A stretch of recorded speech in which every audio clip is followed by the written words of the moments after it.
Bienvenue chez YellowBet, votre plateforme de paris sportifs avec les meilleures cotes et bonus au Congo. Pour effectuer vos paris, rien de plus simple. Procédure 1. Utilisez n'importe quel téléphone avec votre SIM MTN ou RTL sans forfait internet. Avec MTN, tapez étoile 104 dièse. Ensuite, tapez l'option 3, paris sportifs et loterie. Enfin, tapez l'option 1, YellowBet et effectuez vos paris en toute sécurité. Avec RTL, tapez étoile 128 étoile 600 et dièse. Procédure 2. Allez sur notre site internet www.yellowbet.cg. Vous y êtes. Pariez, profitez et gagnez des millions sans vous déplacer. YellowBet. Biso Nyursoba Longhi.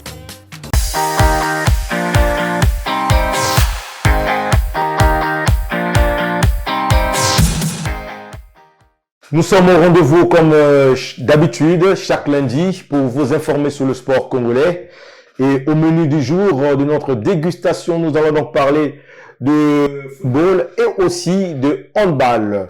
Marvin Sandé est bel et bien sur ce plateau.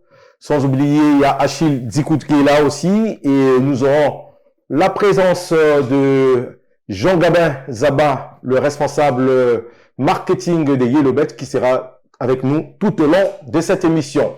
Restez avec nous, on se retrouve dans quelques secondes.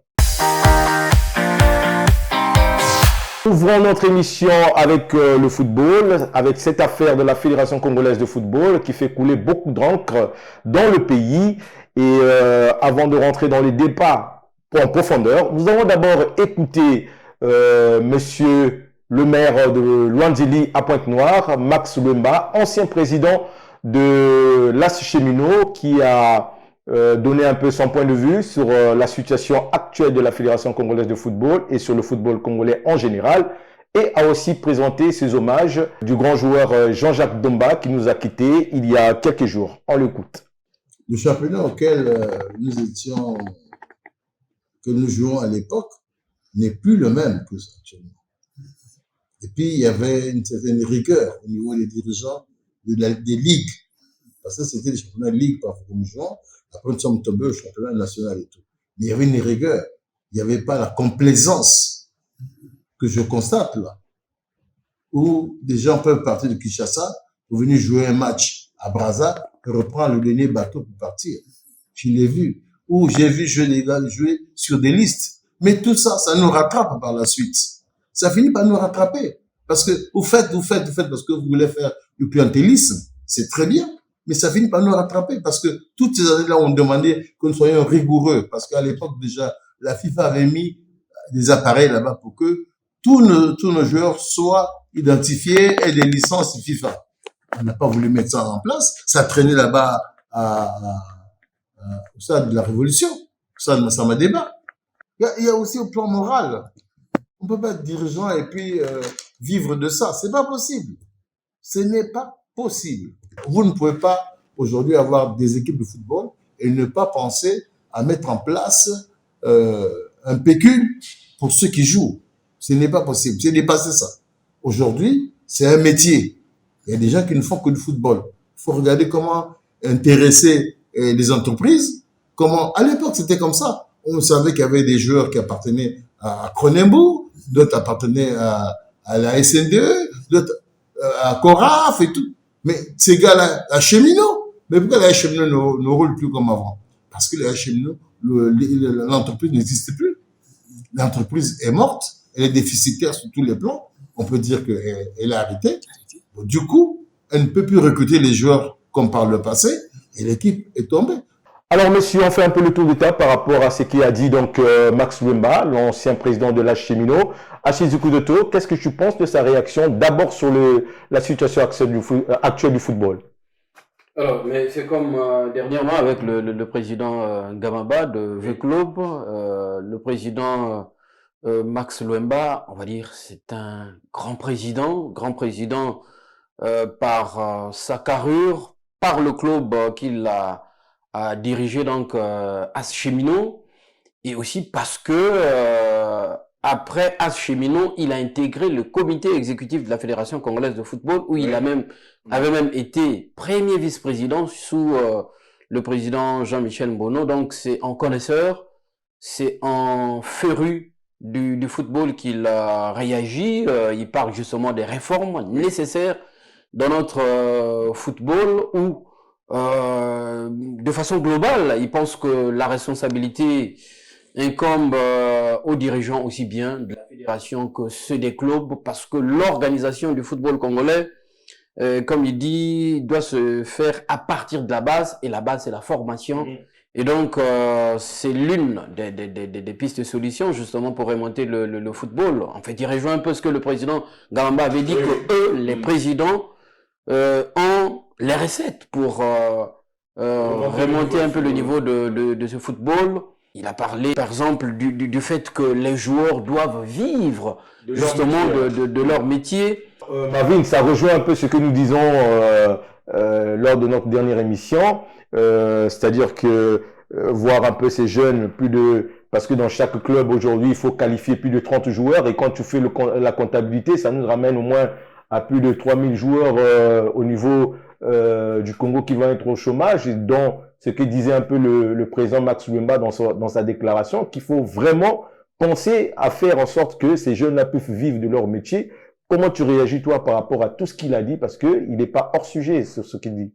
Non, mais je crois que tout ce qu'il dit est vraiment sensé, hein. Achille l'a si bien dit. C'est quand même un ancien dirigeant de club, à savoir Cheminot, qui est quand même l'un des clubs références, on va dire, du côté de la ville Océane. Et c'est quelqu'un qui a longtemps été dans les rouages même de la Fédération congolaise de football. Et je crois que de par son expérience, donc il a bien la maîtrise de ce qu'il dit. Donc je crois que son diagnostic est assez intelligent sur l'état actuel de notre football, et même ces pistes de solutions devraient vraiment être prises au sérieux, parce que je crois que tout ce qu'il a dit, en tout cas, le Congo en a vraiment besoin, le Congo du football, pour aller de l'avant, justement, que actuellement cette crise n'avantage en rien les pratiquants de cette discipline sportive, hein, qui sont actuellement au chômage. Donc, je crois que aujourd'hui, quand les choses fonctionnent bien, et ceux qui font que cette chose-là marche, que ce soit les dirigeants, que ce soit les pratiquants eux-mêmes, on tire profit. Mais actuellement, je crois que pour les footballeurs, en tout cas, c'est la galère totale. Et nous souhaitons vraiment que tout soit rétabli, que tout revienne dans l'ordre, que le football se joue, en tout cas sur toute l'étendue du territoire. Et puis, je crois qu'il évoque aussi un détail capital. Depuis un moment, en tout cas, nous fustigeons un peu le statut du joueur congolais qui est presque, qui n'existe pas, alors qu'aujourd'hui, sous d'autres cieux, même dans d'autres pays africains, vous voyez les footballeurs, en tout cas, même à Djibouti, hein, vous voyez des équipes comme Solar 7 qui s'occupent très bien de leurs joueurs, et c'est pas pour rien que certains joueurs, même qui ont pris leur retraite au niveau de l'Europe, je pense à Song, je pense à Salomon Kalou qui ont joué là-bas, même je pense aussi à la star burkinabé Traoré, justement, qui a aussi posé ses valises du côté de Djibouti. Donc c'est pour dire que aujourd'hui, lorsque vous êtes sérieux dans ce que vous faites, même si vous êtes le Congo, en tout cas, vous allez aussi attirer des grands noms, vous allez vendre une très belle image de vous. Et pour ce faire, je crois que ça doit commencer à la base. Nos footballeurs doivent vraiment jouir des retombées de cette discipline sportive. Donc pour ce faire, il faut que les finances, que tout soit vraiment bien organisé, que tout soit mis à leur disposition pour qu'ils se sentent vraiment considérés, pour qu'ils puissent tirer profit de leur discipline sportive. Alors, Jean Gabin, c'est vrai que le président Max Lumba a épinglé beaucoup de choses, mais comment vous appréciez la réaction? Parce qu'on voit un peu, hein, il y a plusieurs présidents. Hein. À chaque émission, nous aurons comme ça des présidents des clubs, que ce soit de Pointe-Noire, de Dolisie, qui va intervenir un peu sur la situation. Ça veut dire que cette situation préoccupe beaucoup de monde, et surtout les présidents de l'intérieur du pays. Comment vous réagissez quand vous les voyez comme ça réagir par rapport à la situation? Bah, déjà, s'ils arrivent à réagir comme ça, c'est parce que eux-mêmes, ils ont été dans le football depuis longtemps, et ils maîtrisent le sujet, ils savent de quoi ils parlent. Et sa réaction aujourd'hui, ça rejoint un peu ce qu'on est en train de dire dans notre dernière émission. Chacun essaie tellement de tirer le drap de son côté que c'est difficile que les vrais acteurs du football se retrouvent dedans. En tout cas, merci beaucoup au président Max Lumba d'avoir réagi. En tout cas, si nous avons pu avoir cet élément, c'est grâce à un des journalistes du côté de Pointe-Noire qui collabore un peu ici avec cette émission, donc Monsieur Isanga de la Sanga. Merci beaucoup pour votre promptitude.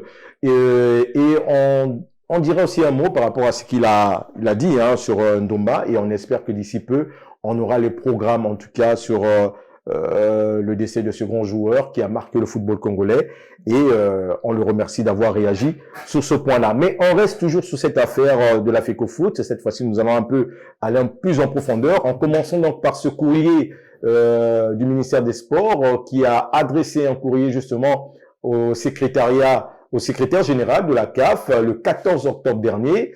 Et dans ce courrier, le ministère des Sports demandait donc au secrétaire général de la CAF de venir faire une mission ici à Brazzaville pour voir un peu comment on pouvait justement valider la commission ad hoc. Alors, Rachid Zikototo, est-ce que la démarche du ministère des Sports est plutôt bonne, ou bien ça met un peu le Congo dans la difficulté pour résoudre un peu cette affaire? Non, mais Francis, je suis très mal placé pour savoir si ça peut mettre le Congo en difficulté ou pas, mais je pense que si la commission ad hoc était crédible, je dis crédible, par rapport à la CAF et à la FIFA, ce serait à elle de s'adresser à la FIFA et à la CAF, parce que la FIFA et la CAF ont pour culture, pour habitude, c'est ce qui est conseillé dans leur réglementation, ils communiquent avec les fédérations, les associations sœurs. Et donc cette lettre, je ne comprends pas sa portée. Oui. Et encore que c'est une sorte de rapport où le ministre rappelle un peu les péripéties de la crise de la FECOFOOT qui remonterait en 2022 avec, je pense, avec cette dose de faire comprendre à la CAF que le ministère des Sports, qui en même temps se disait était juste observateur, mais c'est le ministre qui rend compte justement à la CAF que rien ne marchait dans le football congolais au niveau de la fédération, qu'il y avait une commission qui est sortie d'une assemblée générale extraordinaire qui avait été validée, si on prend les termes clairs, par les juridictions congolaises. Bon, par cette phrase-là, c'est dérangeant. Pas pour nous autres, mais je pense que pour la CAF, c'est une phrase qui n'a... En fait, non, c'est une phrase pour la CAF qui n'a aucun sens, avec tout le respect que nous devons à notre ministre, parce que pour la CAF, il y a des juridictions habilitées pour régler les litiges sportifs, précisément pour les litiges du sport. Et donc... j'ai été un peu sur les questionnements. Les questionnements, comme j'ai dit, nous sommes dans l'interprétation. Oui. Mais je pense que la CAF, à ce que je sache, n'a jamais répondu. Je ne sais pas s'ils l'ont fait de façon officieuse, mais officiellement, en tout cas, une lettre officielle ne nous est pas parvenue. On ne sait pas si la CAF a répondu au ministre. Alors, Marvin, selon toi, quelle est la portée de ce courrier vis-à-vis de la CAF? Est-ce que tu penses que ça peut avoir un impact auprès de la CAF pour la suite par rapport à ce que a demandé le ministre? Bon, d'abord, la situation, elle est préoccupante. On comprend que le ministre adresse un courrier au niveau des instances de la CAF, mais quelque part, je trouve cette démarche un peu maladroite parce que d'abord, cette commission ad hoc qui est là depuis quelque temps ne jouit d'aucune légalité ou encore d'aucune légitimité face à la CAF ou encore à la FIFA. Donc que le ministre, dans le dernier paragraphe de son courrier, demande à ce que la FIFA ou encore la CAF viennent pour installer conformément cette commission ad hoc. En tout cas, je trouve ça maladroit. Donc, même tous les appels de cette commission ne seront jamais aussi entendus du côté de la CAF. Donc, c'est déjà une peine perdue. Et c'est quand même regrettable de la part du ministère de pouvoir un peu s'inviter dans de tels débats, d'autant plus que au sein de ce ministère, nous savons qu'il y a quand même des cadres, il y a beaucoup de départements aussi, il y a beaucoup de divisions. Vous avez aussi une division juridique. Alors, on se pose la question de savoir, est-ce que ceux qui sont là font correctement leur travail? Si réellement le travail se faisait bien, je crois qu'on ne pouvait pas voir de telles choses qui viennent une fois de plus ternir l'image de notre football.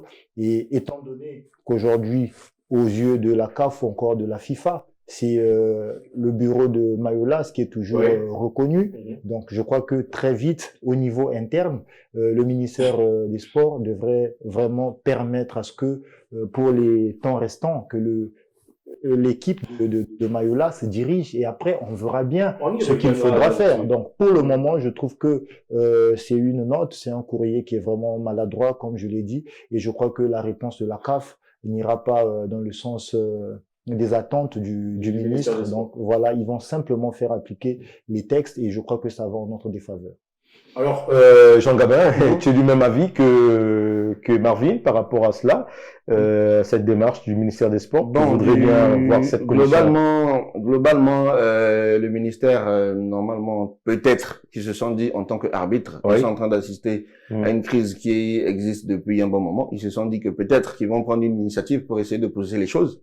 Ça, c'est vu d'un certain angle. Mais d'un autre côté, je pense que cette démarche démontre aussi, justement, ça vient encore soutenir le fait qu'il y a quand même un désordre qui est en place parce que la CAF et la FIFA, ils ont des institutions, ils ont des canaux de communication, ils ont des manières, ils ont même un bureau à Brazzaville. Voilà. Donc, normalement, le ministère ne devrait, entre parenthèses, pas communiquer de cette manière directement avec eux parce qu'il y a des institutions qui sont là.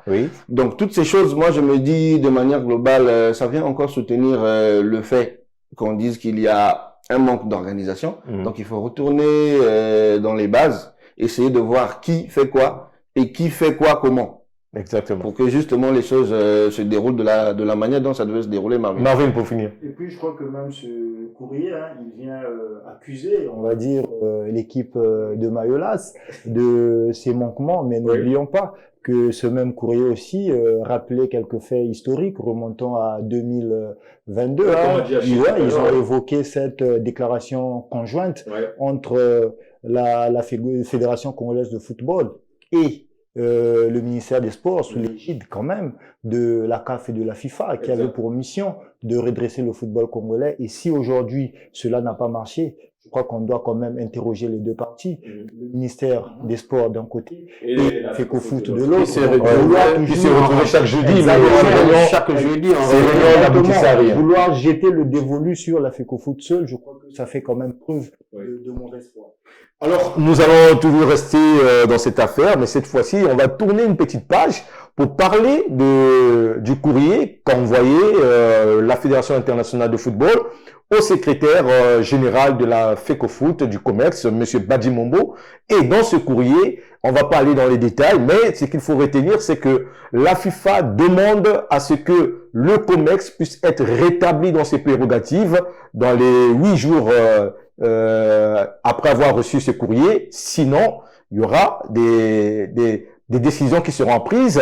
Alors, Marvin, toi, comment tu réagis par rapport à ce courrier de la FIFA qui annonce déjà la couleur? Parce qu'on l'avait dit, après ce match, c'est sûr qu'il y aurait des réactions du côté de la FIFA. Et voilà, nous y sommes. Comment tu appréhendes la suite des événements par rapport à ce courrier de la FIFA qui demande clairement que le COMEX soit rétabli, c'est-à-dire le bureau exécutif de la Fédération congolaise de football soit rétabli dans ses prérogatives dans les 8 jours après avoir reçu ce courrier? D'abord, la FIFA n'est pas une instance de complaisance. Elle est là pour faire fonctionner le football à travers le monde correctement, que ça soit sur les terrains, même au point au niveau administratif aussi. Et je crois que pour le cas du Congo, la réponse de la FIFA, elle est normale. C'est comme je l'ai dit entre-temps, que d'abord le COMEX qui est là ne jouit d'aucune légalité ou encore d'aucune légitimité. Donc il n'est que normal que la FIFA demande à ce que le COMEX, dirigé par Mayolas, soit simplement rétabli, et cela n'est que normal. Donc, si au bout de 8 jours, les choses ne reviennent pas à la normale, ben, le Congo va s'exposer. Donc, il est grand temps qu'au niveau du ministère, qu'on prenne les décisions qui s'imposent, que la commission ad hoc, qui n'a aucun rôle à jouer, bien au contraire, qui est en train d'emmener le Congo droit vers le chaos, puisse se retirer pour que Mayolas soit rétabli dans ses fonctions, qu'il fasse son travail correctement pour ces 2 années qui lui restent, je pense bien. Et après, on verra bien ce qu'il faudra faire pour que le football congolais fonctionne correctement. Mais pour le moment, s'il vous plaît, on va le demander aux responsables de notre football, au niveau du ministère des Sports, de faire les choses correctement, normalement, n'attendant pas que le chaos intervienne pour essayer de trouver des solutions. Je crois qu'il est grand temps. C'est vrai que le compte à rebours a commencé, donc prenons les décisions salvatrices pour notre football. Alors, Achille, le compte à rebours, comme a dit Marvin, a commencé depuis le 16, lorsque le courrier est arrivé dans les mains de M. Badimombo, c'est-à-dire la FIFA donne 8 jours au Congo de rétablir la situation, sinon il y aura d'après la phrase, sinon à partir de ces 8 jours après, le Congo n'aura plus de contact avec d'autres associations membres de la FIFA. Comment tu réagis, toi? Comment tu appréhendes ces courriers?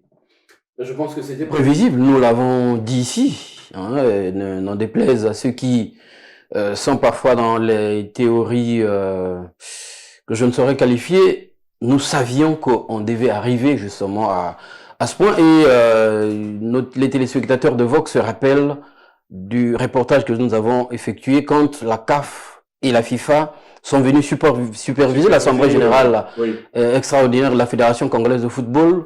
Notre dernière phrase disait que à l'allure où les choses vont, on va droit vers le mur, et que ceux qui veulent prendre possession de la fédération avaient un seul objectif, c'est aller vers le chaos.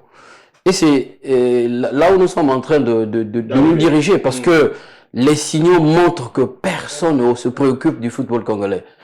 Aujourd'hui, comme aime à le dire Marvin, c'est des conflits d'intérêts. Et la FIFA et la CAF, la malchance ou la chance, je ne sais pas, du Congo, c'est d'avoir des bureaux. Il y a un bureau régional de la FIFA qui se trouve à Brazzaville, qui a été délogé avec le comité exécutif géré par Guy Blaise Mayolas. Et en même temps, ils ont été témoins de tous les événements. Donc, personne ne pouvait leur faire un rappel. On va peut-être arriver à cette réaction de la commission ad hoc qui accuse Mayolas et Badjimombo. Non. Les représentants de la FIFA et de la CAF ont été, comme tu aimes la tautologie, témoins oculaires de ces événements. Donc, c'est en toute simplicité. Il faut rappeler qu'ils avaient écrit d'abord pour que le comité ad hoc actuel ne puisse pas organiser son assemblée générale extraordinaire parce que ils pensaient donner la chance justement au football congolais pour que les gens s'asseyent, ils discutent. Ils n'ont pas obtempéré, ils ont organisé leur assemblée générale extraordinaire qui a été validée non pas par les institutions qui sont la CAF et la FIFA, mais par le tribunal de grande instance de Brazzaville, et je crois par la cour, le tribunal administratif de Brazzaville, c'est qui n'a aucune valeur juridique au niveau de la FIFA ou de la CAF. Et donc, ces décisions-là sont simples. Le terme que tu as sorti, après ce délai, si la commission ad hoc gérée par M. Bouaka ne libère pas les locaux de la Fédération congolaise de football, le Congo sera sanctionné. C'est qu'il faut dire aux Congolais. Ça veut simplement dire que les jeunes qui sont qualifiés à la phase finale, les U20 qui sont qualifiés à la phase finale de la CAN, n'iront plus. Les Diables Rouges qui doivent jouer le 11 contre le Soudan du Sud et le 19 contre l'Ouganda, ne vont plus jouer, et forcément, il y a toujours les sanctions pécuniaires, financières, les amendes à payer qui vont s'en suivre.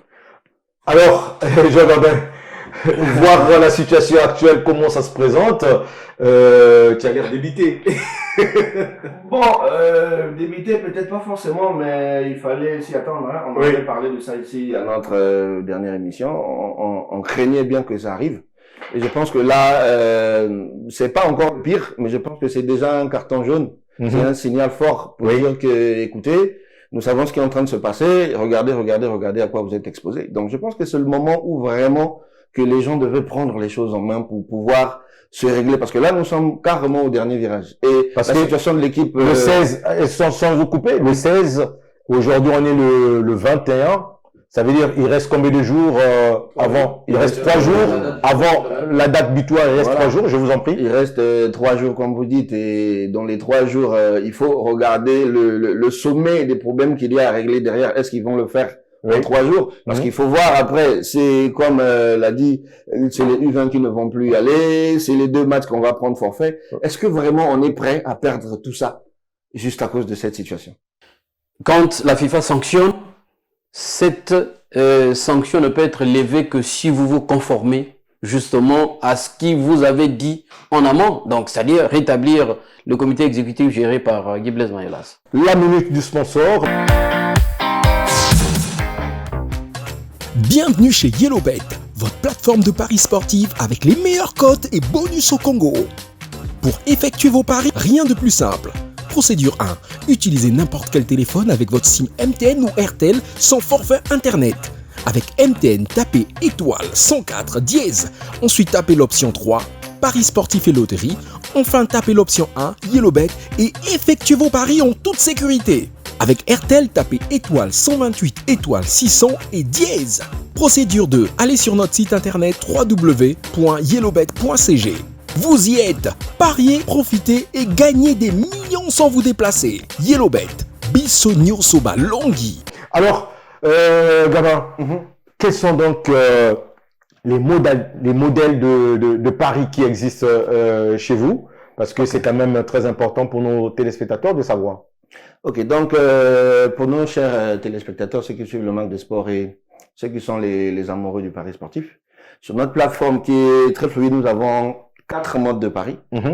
Le premier, c'est de télécharger l'application YellowBet via le QR code qui s'affiche sur votre écran. Tout ce que vous avez à faire, c'est de le scanner. Vous allez télécharger l'application et vous allez commencer à faire vos paris. Le deuxième mode, c'est d'aller sur notre site internet qui est www.yellowbet.cg. Et au-delà de ces 2 modes qui fonctionnent avec les data bank un forfait internet, nous avons 2 autres modes qui permettent aux joueurs d'aller faire leur pari sans forfait internet et avec n'importe quel type de téléphone. Ce qu'on appelle les téléphones à touche. Donc c'est très simple. Pour ceux qui utilisent leur numéro 06, tout ce qu'ils ont à faire, c'est de taper étoile 104 étoile 3 dièse et OK. S'ils font ça, tout ce dont ils ont besoin, c'est d'avoir un compte Momo et d'avoir un minimum de 200 francs dans leur compte. Ça leur permet de faire leur pari. Et ça, c'est sur tous les sports.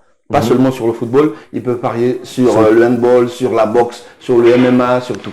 Et pour ceux qui ont les numéros 05, tout ce qu'ils ont à faire, c'est de faire étoile 128 étoile 600 dièse. Alors, Monsieur Jean Gabin, parlez-nous un peu du quiz, parce que personnellement, j'ai entendu parler du quiz, mais je ne sais pas exactement, ça consiste à quoi?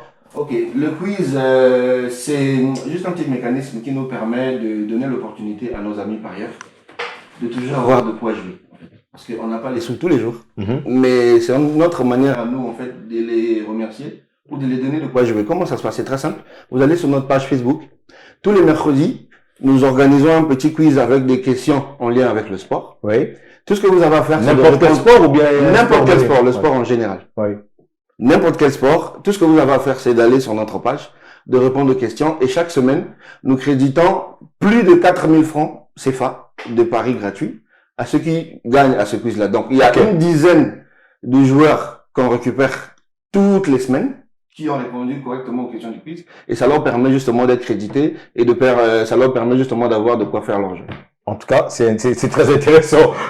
Alors, par rapport à cette émission, justement, j'aimerais que vous puissiez rappeler un peu ce petit bonus que vous avez mis par rapport à l'émission, parce que c'est quand même très important pour nous, surtout qu'il y a le Mag des Sports qui est associé à cela. Donc, nos très chers amis parieurs et les téléspectateurs de Mag des Sports, nous avons mis en place un code promo qui est VOX500, qui permet à toutes les personnes qui suivent cette émission, justement, d'avoir de quoi jouer. Donc, tout ce que vous avez à faire, c'est de télécharger votre application, comme je l'ai dit tout à l'heure, via le QR code qui s'affiche sur votre écran. Dès que vous l'avez téléchargé, vous créez votre compte, donc vous mettez votre numéro de téléphone et vous mettez un mot de passe. Et juste en bas, vous verrez, c'est écrit code promo. Et vous tapez dessus Vox 500. Ça va vous créditer automatiquement 500 francs sur votre compte, ce qui va vous permettre de faire votre plan. En tout cas, merci beaucoup. Alors, nous allons faire le tour de table rapidement parce qu'on n'a plus beaucoup de temps pour parler handball. Et à Shizuku de Tours, il y a eu donc la fin de ces compétitions, en tout cas pour les clubs congolais qui ont pu occuper la quatrième place pour AS Ottawa en dames. Étoile du Congo qui s'est classé 7e et le centre de Windsor qui a occupé la 9e place. Alors, comment tu appréhendes ces résultats, vu ce qui se passe un peu à la tête de la Fédération congolaise de handball? Ils ont quand même pu tirer leur épingle du jeu. Non, mais déjà, globalement, la présence des clubs congolais au Maroc, c'est quasiment un miracle, parce que avec tout ce qui se passe, justement, dans notre sport, à la tête justement de la Fédération congolaise de handball, un coup de chapeau au président de ce club-là, parce qu'il faut le dire clairement. Il fallait le faire quand même. Sur fonds propres. L'État, c'était pas son problème de faire voyager ces clubs. Et coup de chapeau à cette équipe d'Asoto qui a fait le même classement que. De suite dans le top 4 des meilleurs clubs féminins au niveau africain. Au niveau africain, c'est pas n'importe quoi, il faut le dire. C'est pas donné à tout le monde. Ce n'est pas rien, et donc c'est vrai qu'elles ont échoué de justesse. Ça fait deux saisons, ça veut dire qu'il faut continuer à bosser. Batinic, observe rapidement. D'Asoto doit continuer à revenir, travailler dur et certainement étoffer aussi ce club-là pour qu'il revienne peut-être les années prochaines avec une médaille. Marvin, rapidement. Bon, déjà, même question. Chez les hommes ou chez les dames, le climat qui prévaut au niveau du handball congolais, je crois que ce sont quand même, ça reste pour moi, à mes yeux, en tout cas, des exploits quand même assez salutaires. Ce qui revient à dire qu'avec plus de sérieux, avec une meilleure organisation, avec plus de moyens, je crois que les résultats que nous avons vus pouvaient être plus intéressants. Et donc, nous invitons tous les acteurs qui sont censés faire avancer le handball congolais, en tout cas à travailler dans ce sens-là pour que les résultats soient vraiment réluisants, pour que des nouveaux chapitres de notre handball soient ouverts et des chapitres plus positifs. Jean Gabin, qu'est-ce que tu en penses, toi? Nous, on va dire félicitations d'abord à toutes ces équipes qui sont allées jusqu'à là où ils sont arrivés. C'est pour dire que les sportifs chez nous, il y a de la matière. S'ils arrivent quand même à arriver jusque-là dans des compétitions internationales, ça veut dire que... Et surtout sur des fonds propres. Voilà, sur des fonds propres, ça veut dire que les athlètes eux-mêmes, ils se mettent, ils aiment ce qu'ils font, ils veulent avancer. Et il y a aussi des gens qui prennent leur propre argent pour... Voilà. Ça veut dire que les Congolais aiment le sport. Ça veut dire que si les mesures d'accompagnement sont là, si les organisations sont là, si les bases sont mises, ça pourra être un peu plus ouvert avec les autres sports aussi, pas seulement le handball. En tout cas, monsieur, c'était un plaisir pour moi, comme d'habitude, de vous avoir sur ce plateau. Comme je l'avais dit la fois passée, il ne faut pas sous-estimer le sport congolais. Et en ce qui concerne cette affaire de la FECOFOOT, on l'avait déjà dit lors de la première conférence de presse que la FIFA ne donnait jamais raison à ceux qui occupaient, entre guillemets, le côté poutiste pour faire sauter des présidents de fédérations. Mais car cela ne tienne, on espère que d'ici peu, les choses rentreront dans l'ordre et que le football congolais pourra redémarrer positivement. C'est terminé pour aujourd'hui, mesdames et messieurs. On se retrouve prochainement. Au revoir et bonne suite au programme avec Vox TV. Bienvenue chez YellowBet, votre plateforme de paris sportifs avec les meilleures cotes et bonus au Congo. Pour effectuer vos paris, rien de plus simple. Procédure 1. Utilisez n'importe quel téléphone avec votre SIM MTN ou RTL sans forfait internet. Avec MTN, tapez étoile 104 dièse. Ensuite, tapez l'option 3, paris sportifs et loterie. Enfin, tapez l'option 1, YellowBet et effectuez vos paris en toute sécurité. Avec RTL, tapez étoile 128 étoile 600 et dièse. Procédure 2. Allez sur notre site internet www.yellowbet.cg. Vous y êtes. Pariez, profitez et gagnez des millions sans vous déplacer. YellowBet. Biso Nyosoba Longhi.